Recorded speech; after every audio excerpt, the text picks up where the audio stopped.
Welcome, gamers, to another edition of Boomer Game Reviews. Today, I'm talking about the original Nintendo Switch, and is it worth it in 2024? So, I'll explain a little bit about the differences in the main systems you'll be experiencing. Yes, that was the Mario sound. So, yeah, on this system, the screen is just a little bit underrated to the version 2 of the system. This is the 2017 version that came out, so that's the original Switch. They made a version 2, which is a little bit newer. That's a 00-1 as the model number on the back of it. That's how you can tell it apart. If you don't have the minus on the model number, then you have the oldest one. And then there's also the OLED, which has a bigger screen. So this is filled up all the way to on the outside, fully utilizing it. So it's a 7-inch screen instead of the 6-inch they call this. The version 2 is just barely a little bit bigger. So as far as battery life, you'll definitely have better battery on version 2 and the OLED. The graphics actually look a little bit better on version 2. And then the OLED, from the field of depth, it looks really awesome, but I heard also isn't as good in the sun. So the battery life is another thing to consider. A lot of these games, it says it's about 3 hours that you can play it before you need to charge, which has been fairly accurate. Which is kind of cool. When it does die, it'll save exactly where you're at, unless you're in like an online game or some shit. So another thing I want to mention, these still play almost any game that there is on the system. Later, at some point this year, there's going to be a version 2 coming out of the Switch, which will be a complete different platform with complete different games. So, yeah, it kind of signifies that this Switch is dying. Literally, they'll be killing off making games for it eventually. It's been a pretty good cycle. I mean, the 7 years, and it's exploded in popularity.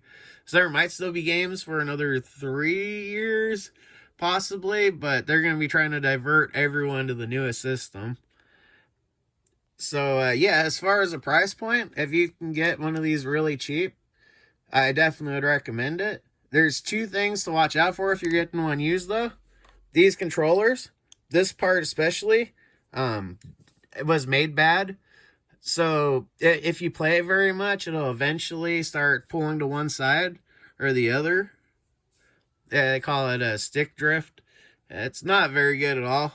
These things are 70 or 80 to replace. And if you get a special edition one, I think they're even $90 for the pair. These just pop off and you can play them that way.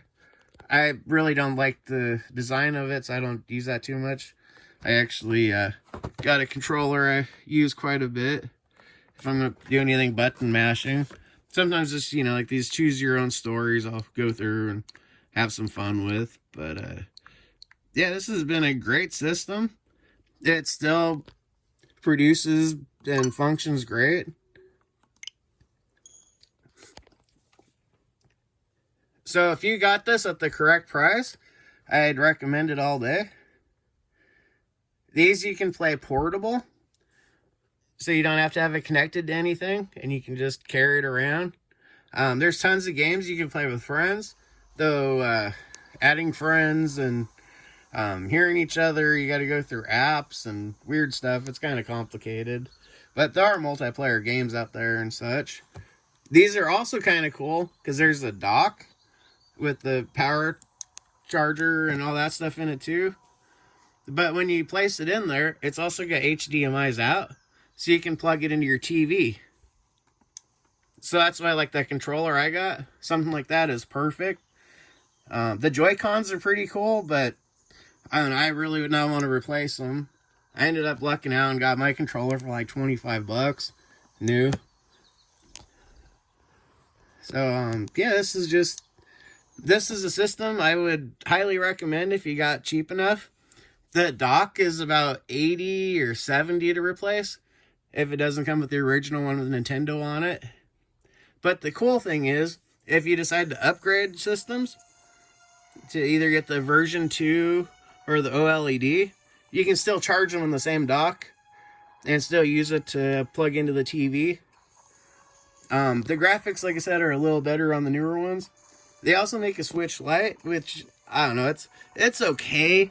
The controllers are fixed on it, so you don't have that issue with the Joy-Cons not working right.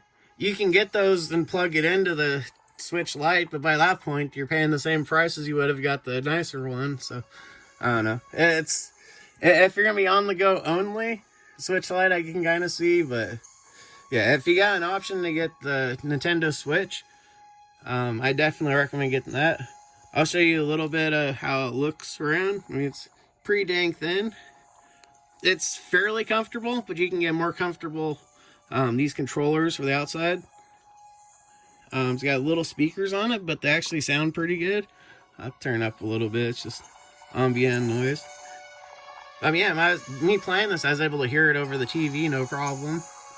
The graphics look great. I mean, you know, there's a lot of different games you can get and try out. I mean, there's all sorts of classic ones. If you get the Nintendo membership, which lets you play online games besides some free-to-play ones, yeah, it has a library of some classic games you can play. Like, I think it's like 25 or so of Nintendo and Super Nintendo. If you get the more expensive, I think it's like 40 a year one. This one's only 20, the one I was talking about, where you get Super Nintendo and Nintendo. But yeah, if you get like Nintendo 64 and Sega Genesis, I believe, and Game Boy Advance and all those games, on a floating library that changes periodically, it's like 25 titles of each different one for, I think it's $40 a year. So it's not too bad compared to PlayStation and Xbox and stuff being around $60 a year minimum. Plus they have way higher priced premium ones. But yeah, ultimately, that's what you need to know about these. The games are pretty expensive. If you want any like the Marios or Pokemons or Zeldas or any of that. But there are tons and tons of games you can find dirt cheap electronically. The bad thing about that, though, the memory cards can be kind of expensive. They've recently dropped quite a bit. I was able to get 256 gigabyte for like $25. Which doesn't sound like a lot, but I've got probably 40 games on it, maybe 35.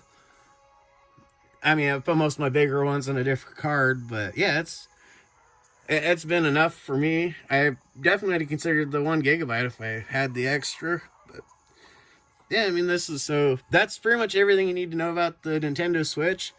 If you got the right price, I would highly recommend it.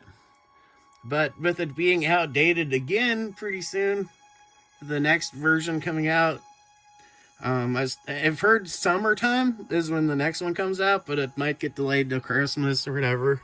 That's kind of a smarter launch window. But yeah, this has been a great system. Very durable. I haven't had any issues with it. My initial video, I actually dropped it for the first time. Yeah, that was lovely. Yeah, it's got a little mark, but it held up alright. I would definitely recommend not doing that often. So overall, this has been a great system. I'm not sure exactly what your price point is for your area. Definitely if you have good games with it and stuff, that increases it a lot. And you want to make sure it's got that original dock with it, and these controllers don't have the drift. But yeah, if you're buying one used, definitely keep an eye out for that. You can't really go wrong with these. I've had a lot of fun. And like I said, with that $20 membership, you have an instant library of, like 50 classic games. So, yeah, that's cool. They also have different achievements and stuff in the background. You can earn, like, reward things. It's mainly, like, emoticons, kind of like the picture you got for your profile and such. And different ways to customize them. But there's also, I've seen, like, little notebooks and stuff you can get, like, real physical ones from buying with the points. So, yeah, ultimately, I'd highly recommend the Nintendo Switch. It's been a great system. This one's the oldest one and should be the cheapest. But Switch Lite might be a little cheaper depending on where you're at. Yeah, it's just, I can't recommend these enough. I have tried most of the other systems, especially the current gen. So, yeah, I'd highly rate this over those. The service seems to be better, and just, I don't know, having the game portable is the main sell point. They're some of the best games on here ever. I mean, they're not cheap by any means, but yeah, you can definitely get some great games for this. So, I can't recommend it enough. This has been Boomer Game Reviews. Boom.